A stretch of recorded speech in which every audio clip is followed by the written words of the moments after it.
Oduu keenyaan TPLF balaata dhufuuf deema jechuudhaan boordii filannoo akeekkachiise. Boordiin filannoo naaquus dhiisuus waan fiduun qabu jechuudhaan wayyaaneen boordii filannootti dhaadate. Torbii lama booda eeyyamni seeraa TPLF guutummaan guutuutti haqamuuf akka jiru dhaga'ame. Bal'ina isaa kan dhageessan ta'a. Oduu biraatiin ammoo haleellaa qilleensaa raawwatameen lammiilee Itoophiyaa dabalatee namoonni 68 ajjeefamuun ibsame. Haleellaan kun eessattii fi akkamitti raawwatame bal'ina isaa kan dhageessan ta'a. Pirezidaantiin Raashiyaa Vilaadimiir Puutiin uummanni keenya gootummaa loltoota Kooriyaa Kaabaa yoomiyyuu hin dagatuu jedhan. Gareen TPLF mootummaan Eertiraa fi humnoonni faannoo waliin ta'uudhaan gurmuu humnoota kaabaa tolfanne jedhanii dhoksaan waliin hojjechaa jiraachuu isaanii qorannoo intelijensiitiin bira ga'een jira jedhe dhaabbanni miidiyaa OMN. Akkam jirtu daawwattoota keenya ittaansuun oduuwwan nama mata duree isaa isiniif kaase bal'ina isaa akkanaan isiniif gabaasu ta'a. Isin immoo chaanaalii keenya sabskiraayib gochuudhaan mallattoo bilbilaa fuuldura jirtu yoo tuqxan guyyaa guyyaadhaan odeeffannoo akkanaa yeroo gadhiisnutti mallattoon beeksisaa durseetu isin qaqqaba. Akkasumallee viidiyoo keenya laayik akka gootan kabajaan isin gaafachaarraa gara bal'ina oduutti kanan darbu ta'a. Oduu keenya jalqabaatiin akkaataa yeroo xumuraa boordiin filannoo kaa'een eeyyamni seeraasaa guutummaatti haqamuuf torban lama qofa kan hafe addi bilisummaa uummata Tigraay yookiin TPLF irra deebiin galmee kamuu hin gaggeessu jechuudhaan dhaadate. Ibsa paartichi eebila 26 bara 2025 baaseen jiddugaleessitoonni paanaalii gamtaa Afrikaa hawaasni addunyaas beekamtii seeraa abutti deebisuu dhabuun waliigalticha irratti balaa akkamii akka fidu hubachuun gahee isaanii bahuu qabu jechuudhaanis hubachiise. Gurraandhala bara 2017 akka lakkoofsa Itoophiyaatti boordiin filannoo biyyoolessaa Itoophiyaa addi bilisummaa uummata Tigraay yookiin abut yaa'ii waliigalaa gaggeessuu dabalatee dirqama seeraan itti kenname bahuu dadhabuu isaatiin ji'oota sadiif sochii siyaasaa kamirraayyuu kan uggure yoo ta'u, ji'oota sadi keessatti tarkaanfii sirreeffamaa yoo hin fudhanne paartichi galmeerraa akka qabu akeekkachiisuun isaas ni yaaddatama. Ajaja boordiin filannoo paartichaaf kaa'e hojiirra oolchuuf hagammaatti tarkaanfii tokkollee kan hin fudhanne gareen adda bilisummaa uummata Tigraay beekamtiin boordiin filannoo isaaf kenne haqamuu baatus seera akka hin qabne ibsa isaa keessatti irra deddeebiin ibsuun isaas ni yaaddatama. Abut ibsa dhumaa torban darbe baaseen beekamtiin mootummaan federaalaa haqee ture waliigaltee nageenyaa Piriitooriyaatiin deebi'eera fedhii nagaa qabnurraa kan ka'e beekamtiin paartii keenyaa ifatti akka deebi'u mootummaa federaalaa waliin irra deddeebinee haasa'aa turreerra jechuudhaan mootummaan federaalaa immoo karaa boordii filannootiin faallaa waliigaltee Piriitooriyaatiin abut irra deebi'ee galmeessuuf labsii fi ibsa baasaa jira jechuudhaan mootummaa federaalaas komate.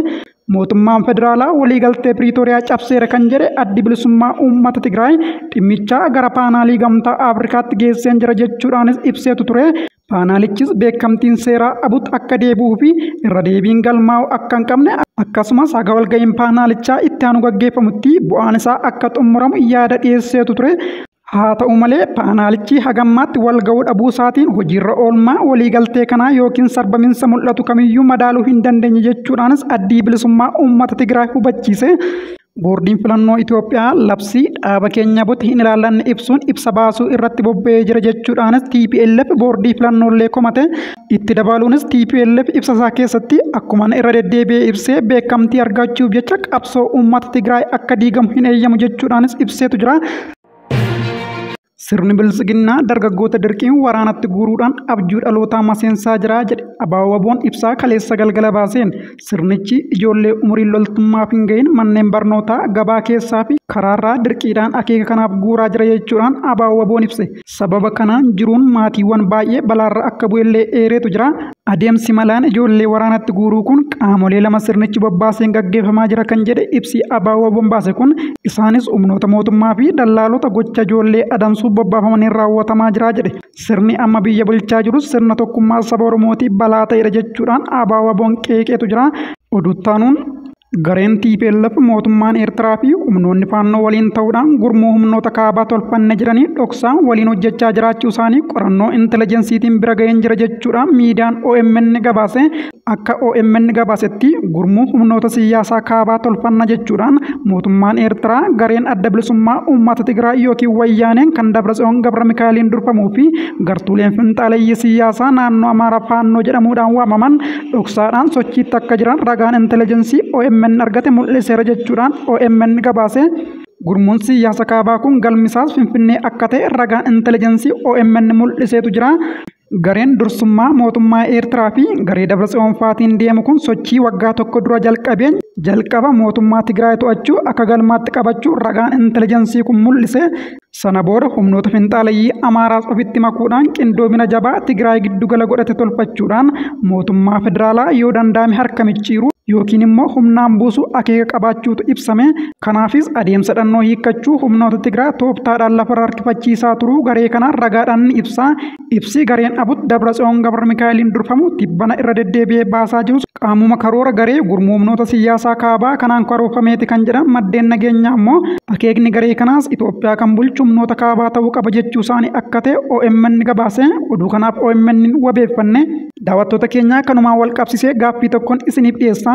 Isin immoo yaada keessan koomentii irratti na barreessitu. Yoo gareewwan sadan mootummaan Eertiraa wayyaanee fi faannoo waliin ta'anii mootummaa Itoophiyaa Dr. Abiyyi Ahmadiin hoogganamu lolan mootummaa Itoophiyaatu mo'amoo gareewwan Eertiraa wayyaanee fi faannootu mo'a jettaniitu yaaddu. Mootummaa Itoophiyaa Dr. Abiyyi Ahmadiin hoogganamutu mo'a jettanii warri yaaddan qubee A koomentii irratti na barreessaa. Garee Eertiraa wayyaanee fi faannootu mo'a jettanii warri yaaddan immoo qubee B koomentii irratti na barreessaa. Yaada keessan kanan ilaalu ta'a. Ittaan suuraan immoo oduu biraatti kanan ce'u ta'a. Haleellaa qilleensaa Yaman keessatti raawwatameen godaantota Itoophiyaa dabalatee namoonni 68 ajjeefaman. Kaampii godaantota Yaman keessatti argamu irratti haleellaa qilleensaa raawwatameen lammiilee Itoophiyaa dabalatee baqattoonni 68 ajjeefamuun ibsame. Huutiiwwan Yaman haleellaa qilleensaa kana kan raawwatte Ameerikaa ta'uu himaniiru. Buufanni televezyiinii Yaman Huutiiniin to'atamu bakka haleellaan kun itti raawwatame irraa viidiyoo waraabee akka agarsiisutti baqataan madaa'e tokko afaan Amaaraatiin wayyoo haadha koo yeroo jedhu akka dhaga'amu Reuters gabaaseera. Haleellaa qilleensaa kanaan godaantonni 47 madaa'uu isaanii kan ibsu gabaasichi suuraawwan suukkanneessaa fi reenfa godaantotaa gamoo jige jala jiran agarsiisuudhaan buufataalee televezyiinii kana irratti mul'achuu eeraniiru. Yaman lammiilee Itoophiyaa seeraan ala gara Saawud Arabiyaatti imaluuf yaalii godhan hedduudhaaf karaa ce'umsaa guddaa ta'uu kan akeeke Reuters kun haleellaa xiyyaaraan bakka tursiisa godaantota seeraan alaa Saadaa jedhamuun beekamu irratti raawwatameen godaantota hedduu irratti miidhaa guddaa geessuus ibseetu jira. Haleellaa xiyyaaraa Ameerikaan raawwachuun oolu jedhame kanaan walumaa galatti namoonni 68 kan ajjeefaman yoo ta'u kanneen keessaa lammiileen Itoophiyaa meeqa akka ta'an adda bahee hin ibsamne. Qondaalli ittisa Ameerikaa maqaan isaanii akka eeramu hin barbaanne tokko yaada kennaniin humni waraanaa Ameerikaa haleellaa Yaman keessatti raawwatameen miidhaa namoota nagaa irratti mudate quba qabaachuu akka himan Reuters gabaaseera. Oduu biraatiin immoo itti gaafatamaa biiroo galiiwwanii naannoo giddu galeessa Itoophiyaa obbo Alii Kadir balaa konkolaataatiin boqochuun himame. Balaan kun Shawaa Bahaa Aanaa Lumee keessatti kan dhaqqabe yoo ta'u balaan kunis kan qaqqabe magaalaa Moojoorraa gara Baatuutti konkolaataa Laandi Kiriizerii adeemu siinootiraakii waliin walitti buusaarraa kan ka'edha. Balaa kanaanis obbo Alii Kadir kan du'e yeroo ta'u namoota lamarraa immoo miidhaa cimaan ga'eetu jira. Oduu biraatiin pirezidaantiin Raashiyaa Vilaadimiir Puutiin uummanni keenya gootummaa loltoota Kooriyaa kaabaa yoomiyyuu hin dagatu jedhan. Pirezidaantiin Puutiin gootummaa loltoonni Kooriyaa Raashiyaa magaalaa Kuurisk keessatti humnoota Yuukireen injifatan irratti hirmaatan yoomiyyuu hin dagannu jedhan. Pirezidaantiin Raashiyaa amanamummaa fi michummaa loltoonni Kooriyaa agarsiisan seenaa keessatti yoomuu hin dagannu jechuudhaan dubbatan. Puutiin loltoonni Kooriyaa kabajaa fi gootummaan dirqama isaanii baachuun guddummaa bara baraa akka argatan taasisa jechuudhaanis dinqisiifannaa isaanii ibsanii michoonni keenya Kooriyaa itti gaafatamummaa isaanii haala tumsa haqaa fi michummaa dhugaa irratti hundaa'een ba'aniiru kan jedhe Puutiin kana guddaa dinqisiifannaa akkasumas hoogganaa biyyattii kabajamoo Kiim Joong Un hooggansa isaanii guutuu fi uummata Kooriyaa kaabaaf galata guddaa qabna jechuudhaan dubbatanii Kooriyaan kaabaa immoo gama Raashiyaatiin loltoota Yuukireen keessatti loluuf erguun ishee yeroo jalqabaatiin mirkaneesseetti. Gabaasa waraanni biyyattii dhaabbata oduu mootummaa tokko irratti baaseen loltoonni kun ajaja hoogganaa Kiim Joong Un jalatti naannoo Kuurisk guutummaatti bilisa baasuuf gargaaruu isaaniis ibsaniiru. Oduu biraatiin Israa'el waliigaltee dhukaasa dhaabuu cabsuudhaan Beeruut irratti haleellaa qilleensa raawwatte. Israa'el erga namoonni akka ba'an akeekkachiisteetiin booda kibba magaalaa Beeruut qilleensarraan haleelte. Akka Israa'el jettutti gamoowwan haleellaan irratti raawwatame bakka hidhattoonni Hizboolaa keessa dhokatanidha ture. Loltoonni Israa'el garee Iraaniin deeggaraman Hizboolaa adamsanii haleeluu irraa duubatti jedhanii hin beekanii waliigalteen dhukaasa dhaabuu ji'a shaniin dura mallattaa'ee osoo jiruuti haleellaan kunis raawwatame. Bu'uura waliigaltee sanaan Israa'elii fi hidhattoonni Hizbollaa walitti dhukaasuu dhaabaniitu turanii. Israa'el haleellaa qilleensarraa raawwatte kanaan iddoowwan gareen hidhataa kun irraa misaa'ila dhukaasuu irratti akka xiyyeeffattee himteetu jirti. Haleellaan misaa'ilaa Hizbollaan achirraa raawwattu Israa'elii fi uummata ishee gaagaa jiraachuus mootummaan Israa'el ibseetu jira. Mootummaan Libaanos ammoo haleellaa Israa'el kana balaaleffachuudhaan US fi Faransaay haleellaan Israa'el akka dhaabbatu akka gidduu seenan gaafateetu jira. Gareen lameen waliigaltee dhukaasa dhaabuurra akka ga'aniif jaarsummaadhaan gidduu kan turan US fi Faransaay turanii. Kanaan duras gareen lameen waliigaltee dhukaasa dhaabuurra akka ga'aniif jaarsummaadhaan gidduu kan turan US fi Faransaay turanii.